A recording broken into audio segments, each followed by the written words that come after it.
Welcome back, ladies and gentlemen, for the review of Peacemaker. We're talking about episode 5 of 8 here on Max Talks Movies. My name is Max Tenenberg. If you're new to the channel, please subscribe, ring the bell.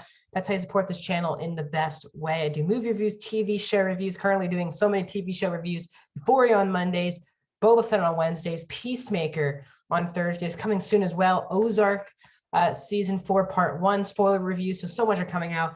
Box office breakdown show every single Monday, and a movie ranking. So please subscribe, ring the bell if you're new to the channel. Also comment down below, is this your favorite episode, least favorite episode? What are your bold predictions for the final 3 weeks of Peacemaker on HBO Max? And please like the video, the thumbs up button. Let's talk Peacemaker. So this has definitely been one of the most pleasant surprises I think everyone can agree on. It's a show that everyone was kind of heading in with Boba Fett, Peacemaker, Boba Fett, Peacemaker. I think we were all kind of like leaning towards Boba Fett, heavily towards Peacemaker. And this show has been really fantastic each and every week on HBO Max. We can release the first 3 episodes a couple weeks ago, and then now this is the 5th episode, so 2 weeks ago, and then last week they've started weekly for the final 5 episodes of the show. This is our 5th episode, so 3 more to go. Really sad that we're almost done already, but there's already been talk about a possible Peacemaker season 2, which would be very exciting. So let's talk about this episode. Mainly it's more about the butterfly mythology, really, this episode. Once again, it continues to be hilarious. Some of the funniest jokes. John Cena making fun of Economos. Really, the dynamic between Peacemaker and Economos was really funny this episode, where Peacemaker kind of made fun of Economos. His PowerPoints, really funny, and then it led to Adebayo saying, you got to calm down a little bit with him. Like he told you that he hates being called Diabeard, and you keep calling him that. Which then leads to the end of the episode where Economos kills the gorilla at the end of the episode with the chainsaw, and he calls him a stud, and they have a relationship. And I think what the show is absolutely nailed from the start, from James Gunn's writing, is it's a great balance of, yes, over the top, super silly jokes that can go on for a long time, but still work, and mix it in with dramatic and heartfelt moments.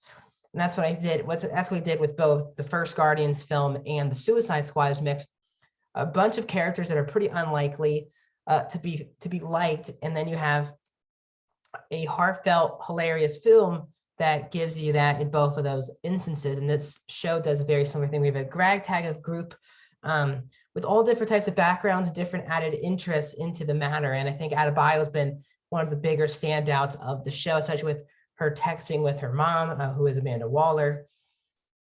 She was a big part of this episode. She really is the closest person on the team other than Vigilante with Chris.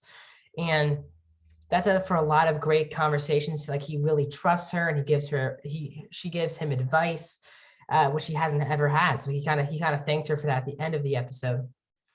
But again, Waller kind of kept reminding her, like, you got to put Peacemaker's diary back in his place. And well, I guess we're going to find out what that means and what that's going to set up later.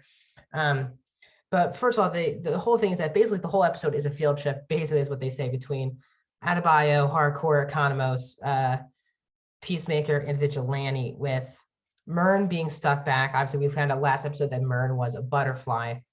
There's this really funny scene where Peacemaker puts on the X-ray vision helmet so he can see the inside of their brains if they're butterflies. And when they walked on, they were like all butterflies. So Cena starts killing people. It's really funny. And the Peacemaker, I think we know from the Suicide Squad so far in the show, he's been really not wanting to kill, especially with killing those 4 butterflies in episode 3. But this time he's just badass, killing everyone in the head with a shotgun. Super violent, really well done. And it's funny how Adebayo, every time he kills someone, Adebayo like shoots him, the person who Peacemaker kills afterwards. Really funny joke that kept getting funny the more she did it. Hardcore and Vigilante, that's another funny joke. Like Hardcore and Adebayo like doing rock paper scissors to see who goes with who. Also thought that was hilarious. But this basically sets up the big fight, which is that the gorilla who escaped that we heard, I think it was episode 4 last week, that the gorilla, or maybe it was episode 4, episode 2, whatever it was, the gorilla escaped the zoo. It felt very much in the background of what Peacemaker was doing, walking through his dad's house, but the gorilla escapes and has a butterfly in it, and started to have a huge fight between the 4 of them and the gorilla. which then leads Economos with the chainsaw that Vigilante wanted to kill someone with. Economos does. Peacemaker calls him a stud. They're big. They're celebrating in the car. Cena and Economos have a lot more in common than we thought. Hardcore takes a picture, starts a group chat with the band name that they like. So it was really funny and camaraderie stuff. We end the episode very dark with Adebayo, after she leaves the diary in Peacemaker's place, goes out and goes back home. Says she can't sleep with Myrn. Myrn's right there.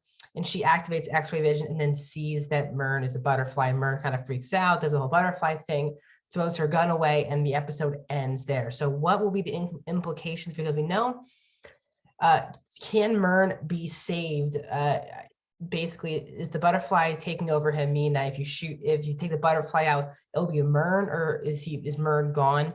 There's a lot more to explain, which I'm excited for, with the mythology of the butterflies. But overall, this is definitely the funniest thing I've seen on TV in a really long time. It's really funny, really raunchy, really violent, but all works for me. I love the Suicide Squad, and this show has been a fantastic watch since its debut a couple weeks ago. So I'm absolutely loving Peacemaker week to week. Each of these episodes keep growing on each other. A lot of build-up and a lot to happen in the next 3 weeks, which I'm very excited for. So that's my thoughts on episode 5 of Peacemaker. Love the episode, love the show as well. So my upcoming videos tomorrow, I should have a new movie review finally. New HBO Max original film I'll be doing a review of tomorrow. Should be doing some Netflix movie reviews as well in the coming days. There's 2 Netflix movies coming out. There's a Netflix movie coming out tomorrow and another Disney Plus movie coming out tomorrow. So based on my schedule, I will try to fit those in, do reviews of those. Jackass Moonfall reviews will be coming next week. TV-wise, stay tuned. Every single Monday will be Euphoria, as well as my box office breakdown show. Wednesday will be Boba Fett, and we'll be back to you on Thursday, another episode of Peacemaker. So thanks for joining me on this channel, and I'll see you guys.